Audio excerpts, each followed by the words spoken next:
Hey guys, welcome to a brand new video. This is Football Manager 2018 predicting the upcoming 2018-19 season. Now we're going to have a series of videos this week, Monday, Wednesday and Friday, all at 4 PM UK time. Today we're going to be looking at the Premier League. On Wednesday we're going to be looking at the Football League and also non-league in England, and then on Friday we'll look at European football, i.e. the major leagues in Europe as well as the Champions League and Europa League. I'm Joe. If you are new around here, make sure you do click that subscribe button if you want to see daily Football Manager content over the next few weeks up to and including, I guess, the release of FM18. So, let's get into it. Today, the Premier League. It's going to be an interesting one. Obviously, a lot of signings have been made over the summer by certain clubs, and you know, other clubs have also not invested that much, so it'll be interesting to see how they do. I'm trying to find a way to get into it. Huddersfield, here we go. Premier League, that is it right there. Chelsea are apparently going to win the Premier League this year. That'll make it 3 times in 5 years. And I'm sure they're going to be one of the favourites this season. Man United second again, Liverpool third, Arsenal fourth, Tottenham fifth, and Bournemouth in fifth. But look at this, in sixth, sorry, 7 points between the top 6 teams. If we're in for a Premier League season like that, that is going to be absolutely crazy. Arsenal getting back into the top 4 under good old Unai Emery. Tottenham missing out on the top 4, Liverpool finishing third. A very good performance from them. I mean, they were very close to doing it, but look at the goal difference of the top 3 teams. That is insane. But Bournemouth, what a season from them, finishing in 6th place, and you know, they're going from strength to strength. They're doing really, really well. Let's have a look at their team first of all. I did disable the transfer window at the start of the game as well to see, just to stop them, you know, ridiculously signing a load of players in August and making this unrealistic. But you know, the lowest they were all year was 7th. That's pretty ridiculous, and they were third in the league until match day 36, and then they must have lost the last 2 games and finished in 6th position. That is absolutely crazy. They didn't go any higher than 3rd, but they finished 6th. That's brilliant, absolutely brilliant. Chelsea looked like they had a bit of a wobble mid-season.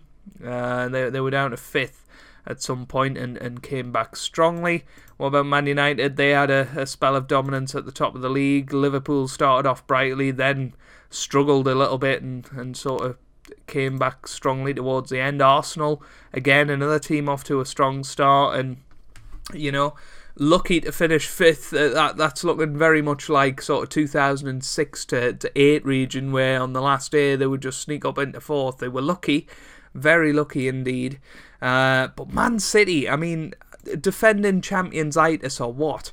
Obviously Chelsea had a very poor defending championship last year, Leicester the year before, Chelsea the year before that. Man City have continued that trend, and if we have a look at their season, they just never really got going and never got higher than 3rd, and that was on match day 5. They lost the first day of the season to Cardiff City. Oh no, they won it looking at that, and then they must have lost the next one to Leicester at home. That is poor, but a terrible season, and it'll be interesting to see if Guardiola has kept his job. But going down, and I don't think this will be much of a surprise to many people, but Huddersfield, Cardiff and Fulham. I guess Fulham being that far adrift is a little bit of a surprise. Wolves just scraping through in the end, but the 4 worst teams in the league were the bottom 4 places, and Watford on 39 in 16th place, so it looks like a very strong season for the likes of these teams, and you know, a couple of more wins either way, and they could have moved up the league. A nice top 10 finish for my team, West Ham, if you haven't seen that yet.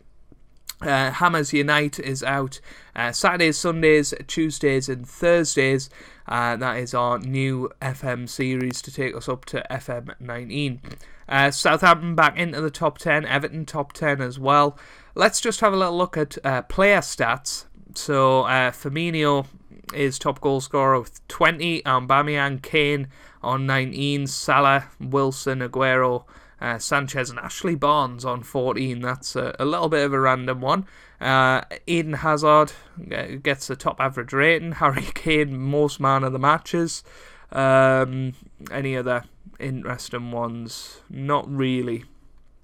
Most assists is Sanchez. I guess that's a pretty interesting one. Ozil getting a few assists as well for Arsenal. Let's have a little look at manager movements throughout the season. So Fulham were the first ones to... were they?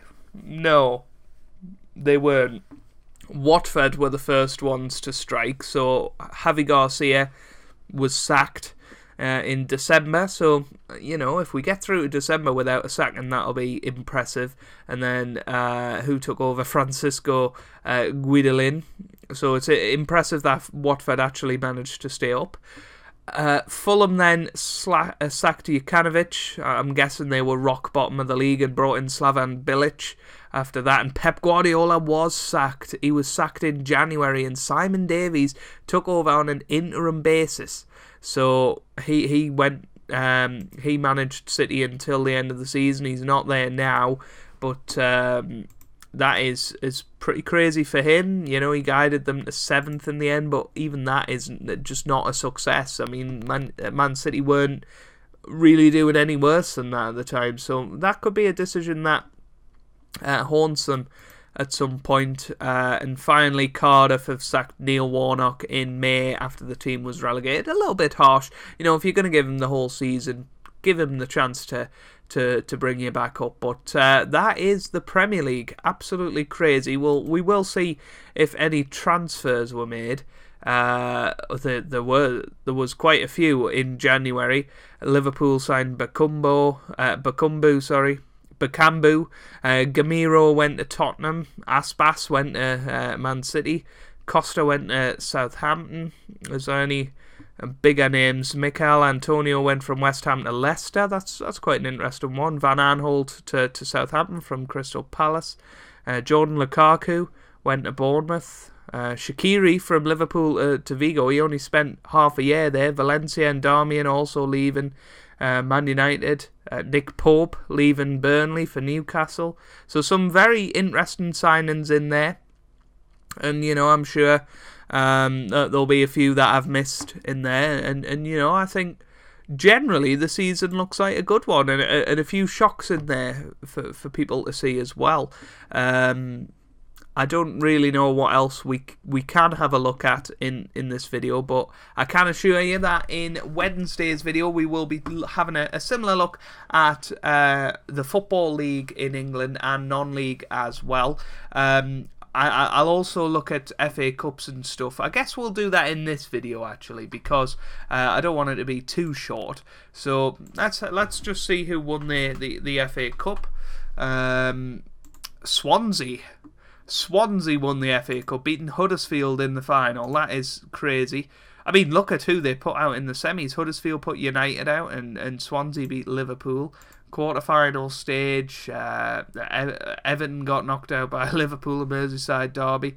But that's pretty crazy that Swansea managed to win that. The Carabao Cup, Leicester won it, so they beat Chelsea in the final. So a couple of shocks in the cup, you would have to say. What about the Community Shield? I don't know if this will be completely optimised. As you can see, it was Arsenal versus Chelsea like the real life one last year, so that wasn't quite optimised the way it should be. But I'm using the FM editor database for this, by the way, which his link will be down in the description. But that is where we're going to leave it for this episode. So that is what Football Manager 2018 predicts to happen in the 2017-18 Premier League season. We'll just have one final look at it before we go. Yeah, it looks like it's going to be a good one. If Bournemouth can be third with 3 games to go, I'm sure we'll all be cheering them on. I mean, that theoretically means that they win the title hunt. Boy, oh boy, I wish we'd been there 3 games ago to see that. But if Bournemouth won their last 3 games, they would have won the title. That is crazy. Bournemouth nearly did a Leicester. I wasn't expecting that. But if you have enjoyed, make sure you leave a like down below. Subscribe for daily FM18 content and FM19 content. And I hope you guys are having a wonderful day. Thanks for watching and goodbye.